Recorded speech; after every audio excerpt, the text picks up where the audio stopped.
Hello there, folks. Hope you're all doing well here on St. Simon's Island in Georgia. And check out this pindo palm. This thing is crazy. I don't know what happened here. I guess it must have fallen over a little bit or something, but just kept on growing. That's the thing about palms, is they're always going to find a way to grow up. So, even if they're knocked over, as long as there's enough roots, they'll keep growing, and then eventually they'll grow upwards. Pretty crazy to see this. The thing's like growing pretty much sideways for like at least half the trunk. Just awesome. So yeah, lots of pindos here.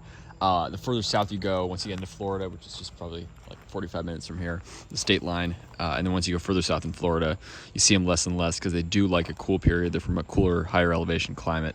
They don't like extreme heat and humidity. I mean, they don't mind humidity, but they don't love the extreme heat and humidity year-round that you find in like Miami. Whereas here, there's a cooler season in winter. Get in the 40s, 50s, 60s most days. So into the 40s at night usually. So they obviously like that cool weather, and it shows. They're all over the southeast, but again, they don't love super hot, humid tropical climates. Subtropical climate like this, which is obviously mostly hot and humid, and then you got a nice cool season in winter. It's ideal for them. So you see a young one across the street there, and then obviously lots of palmettos here. Sagos, palmettos are native, of course. Sagos planted everywhere. There's a lot of queen palms here, and these live oaks, these ancient live oaks that are everywhere, are just absolutely awesome. Absolutely love these trees. Lots of Spanish moss on them too, so that is absolutely awesome, that pindo palm. Look at the size of this thing. It's probably pretty old, I mean, if it was growing straight up, it'd probably be like twice as tall. That is just absolutely awesome. So yeah, this island's awesome. Just staying here with some family, and yeah, having a good time. Another pindo there, and it's really pretty hot out during the day. I mean, only like mid to upper 80s, but hot and humid out. But right now it's like almost a little cool with the breeze, even though it's still like in the 80s. It's just really beautiful out. I didn't realize it would cool off this much. Like, it feels like it's a lot cooler, at least, even though temperature wise it's probably not that different. But with the sun down and everything, is awesome. Huge pines there. Might be short leaf or long leaf pine, one of those. There you can see more. Another massive pindo there. There's huge pindos all over the island too. Native palmettos there, another pindo, so lots to see here on St. Simon's Island. Lots of tropical and subtropical vegetation around. This is a subtropical climate, and probably zone 9. I did not look at the zone rating for this island, but I'm assuming this is zone 9.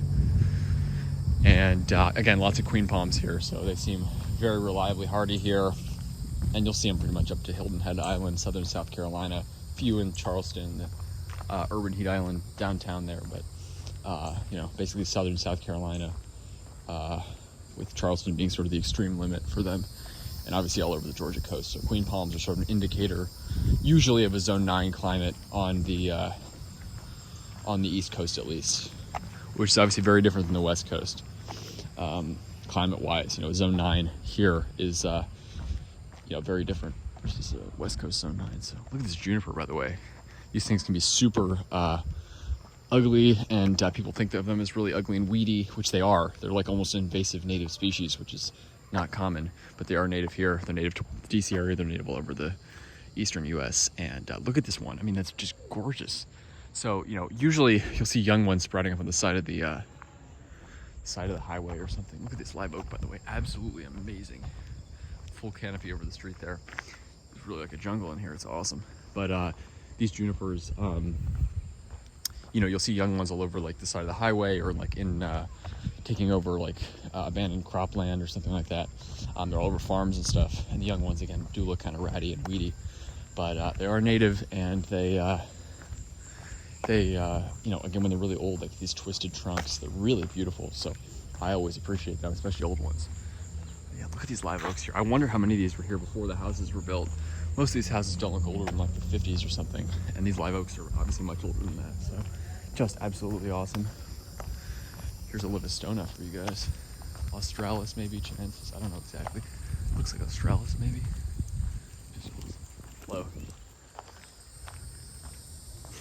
Beautiful. Palmettos there. So. Very, very cool. What an interesting place. I mean, it's really interesting. Obviously, like vegetation-wise, it's not so different than I imagined, but it's yeah, other aspects of it are kind of different than I imagined. It's really, really cool. There's the moon up there, getting towards dusk here. Just awesome. Bald cypress there, of course. These are native all over central and southern Georgia. So yeah, and then up the east coast from there into the Midwest. So very hardy trees. Southern magnolia, obviously, as well. Very iconic Georgia and southern species. And love the Spanish tiles in that house there too. So just awesome. Birds of paradise there. They got some, looks like maybe majesty palms out in the pot there. And then of course palmettos everywhere. So yeah, this is the place we're staying just for a few days with some family. Really awesome. And yeah, really, really cool. Just getting around the day palm down there as well. So have a good one, folks. Thanks for subscribing more videos. Stay tuned. Take care.